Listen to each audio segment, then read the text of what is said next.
Howdy. I was chatting a bit around on Earth, Google Earth, yeah, and I found this structure. And it seems to be an airfield in Uzbekistan in the middle of nowhere. You know. And I just tried to Google like this kind of stuff. It has a name actually, the cross, or wait. Yeah, I didn't have all the notifications on Star of Uzbekistan, aka Barkan Airfield. So I googled Star of Uzbekistan. And how else it could be? I found Dark Star Cave, underground Everest of Asia, Uzbekistan. Look at that landscape. Whoa. This makes humble. Just looking at the picture. Is this the underground Everest? This is the title of the article by the British author of the famous National Geographic, Mark Sunot. Far below a remote mountain range in Uzbekistan, the researchers of an international expedition are delving into a maze that may lead to the deepest cave in the world. There's a video. I still have to check it out.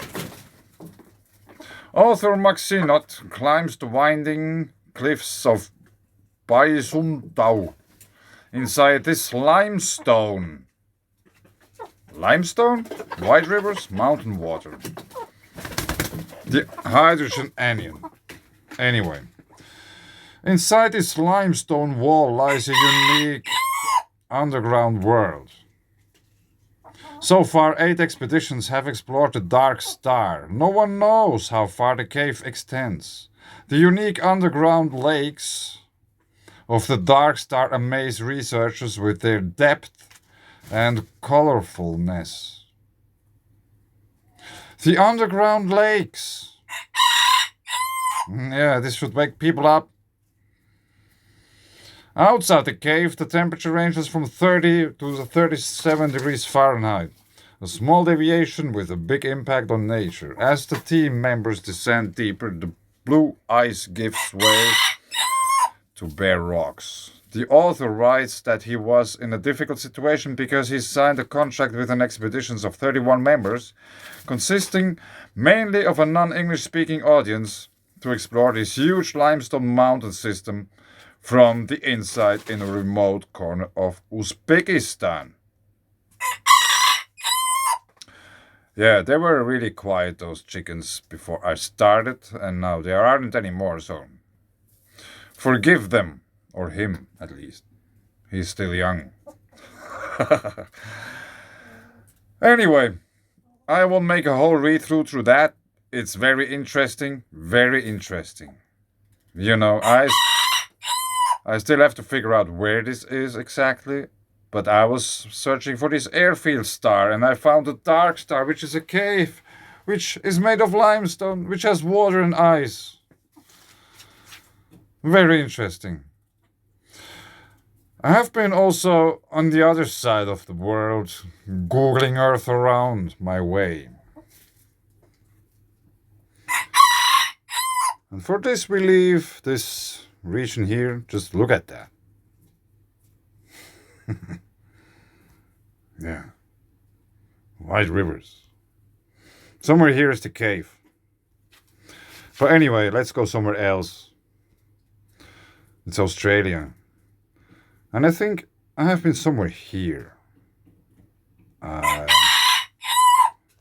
don't really remember. Let's put all pictures off, otherwise we don't see anything. Album, no.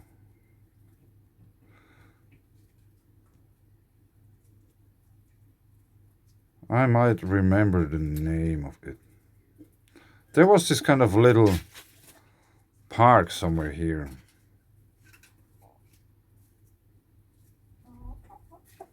Snowy River, no.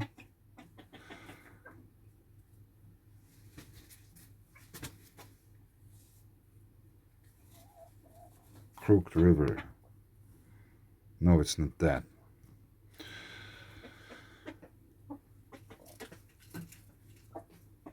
Yeah. I have to search for it. Biamanga. It's the name.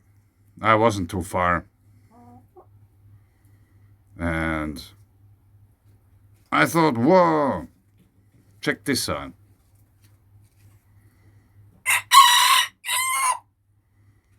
That's quite a sight. There's water, you know.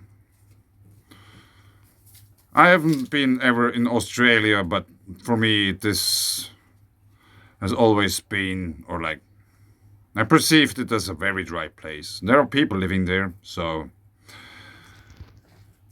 you need water. And it seems that there's water pouring out of the mountain.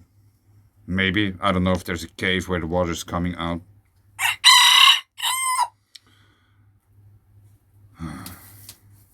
There seems to be a shock wave pattern, at least, or two even, which go right through everything.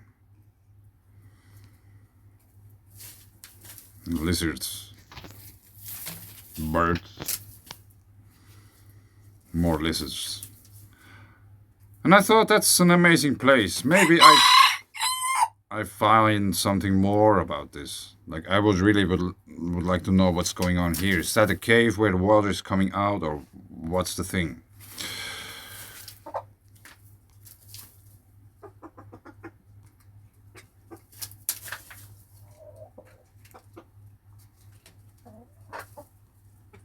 Yeah, this seems to be really an amazing place. National Parks, Gov. Australia. The page you were on is trying to send you to. Yeah. All right. National Parks and Wildlife Service. Biamanga Cultural Area.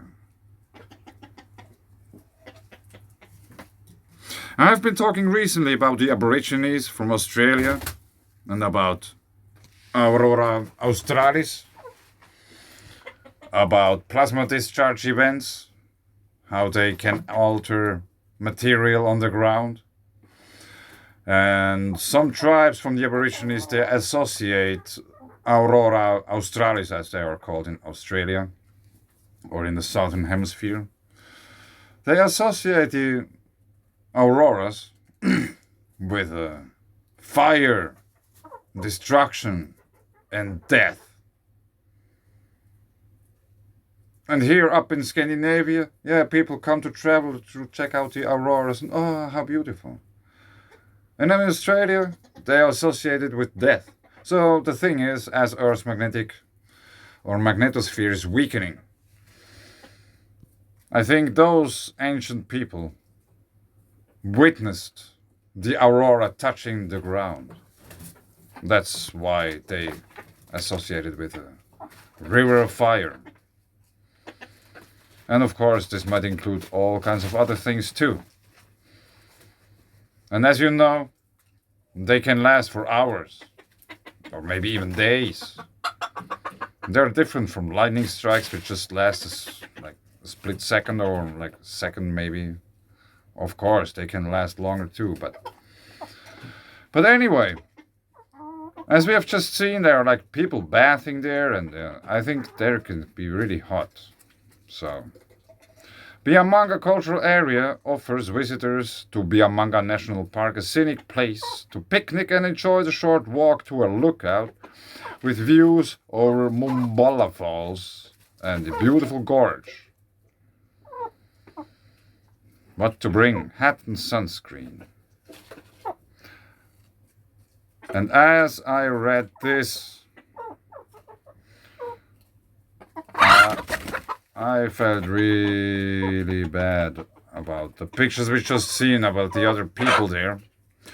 The Aboriginal custodians request that visitors, through respect, do not swim in the Mumbola Falls area, a site that is sacred to the Yuin people.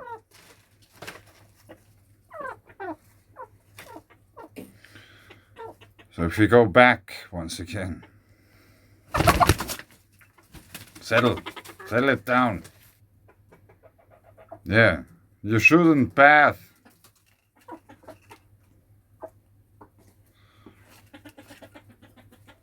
Cultural respect. Mates. Yeah, this feels really bad. Yuin. The Yuin nation, also spelled Dwuin, is a group of Australian Aboriginal peoples from the south coast of New South Wales. All Yuin people share ancestors who spoke as their first language one or more of the Yuin language dialects.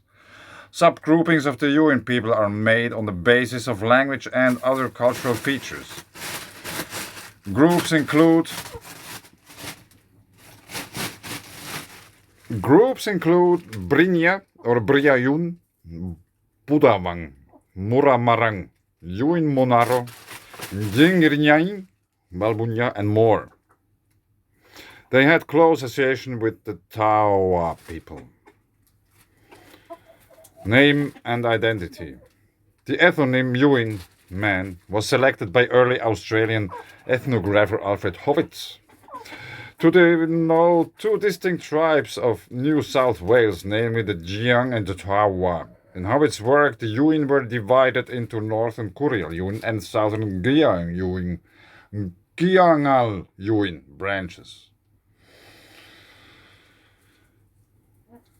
I have read somewhere about their culture, history, stuff.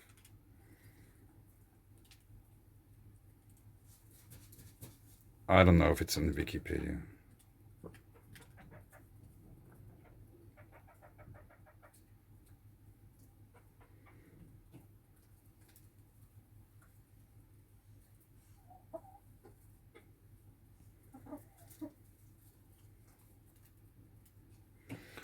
Mumbulla.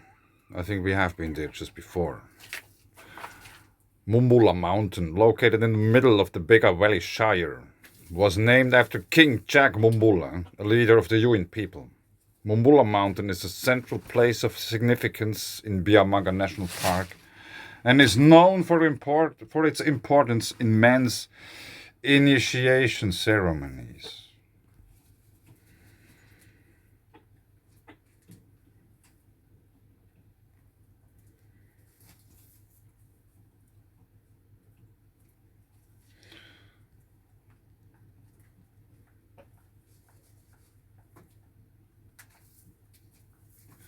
Yuin people had, and in many cases still have, spiritual mutual relationships with an aspect of the natural world. These spiritual connections are represented by animals, and these connections come with obligations and relationships, not just to the animal, but to other humans and to places and things associated with that animal.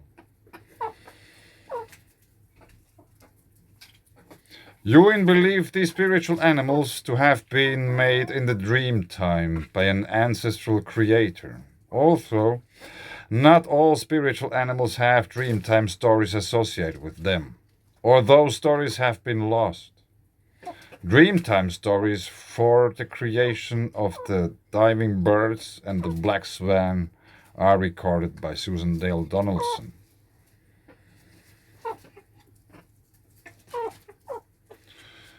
Somewhere I have been reading about the waters we just saw.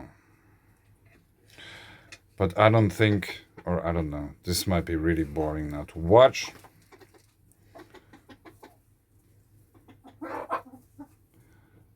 But, yeah, I was watching just the pictures and then I started to read about it, and there is said that the Yuin people don't want that anyone goes there bathing because it's a sacred place.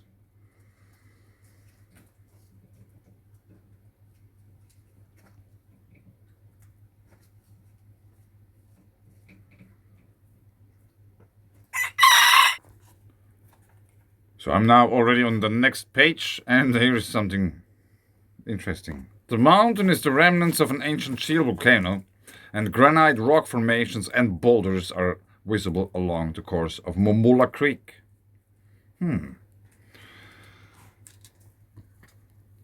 I think I found something. The indigenous story of Mount Mumbulla.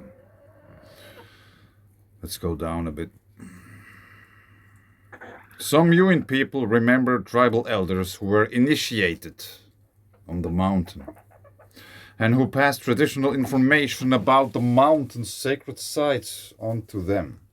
Initiated men would go to the sacred sites on the mountain to meditate and communicate with the spirits.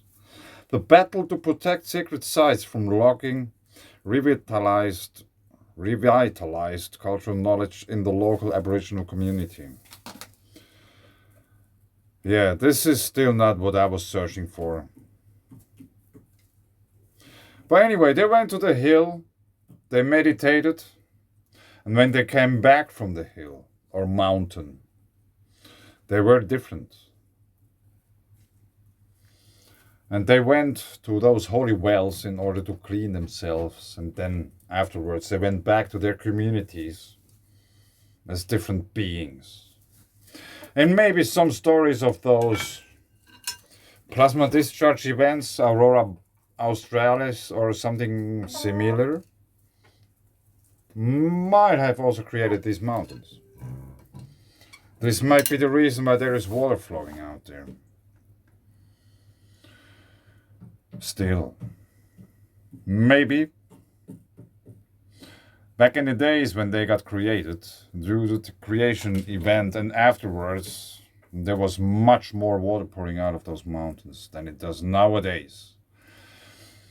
And if so, we maybe also have to take into account that the water amount coming out of these mountains might rapidly increase due to changes in the Earth's electromagnetic field strength or whatever.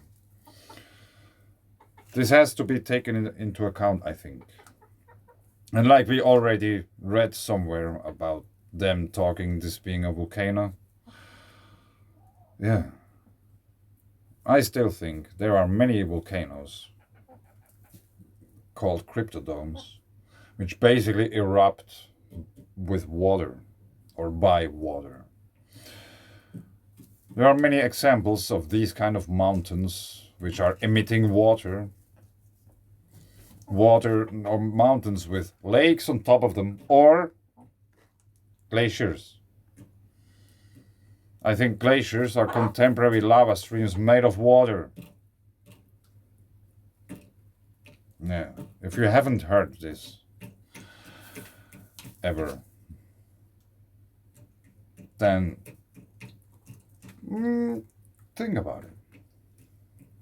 Would it be different, like to go alpine skiing next time when you go? Or like, if you live in the valley somewhere on Earth? I have been talking much about the Alps region, but glaciers are found all over the planet.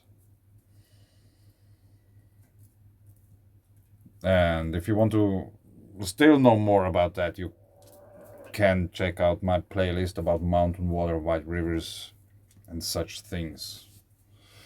But anyway, I just stumbled across this whole thing, and they are still fighting to get the place back, and other people are just bathing there. Maybe they just don't even know about the whole thing. And if they know and still do it, yeah. But I think I leave it here.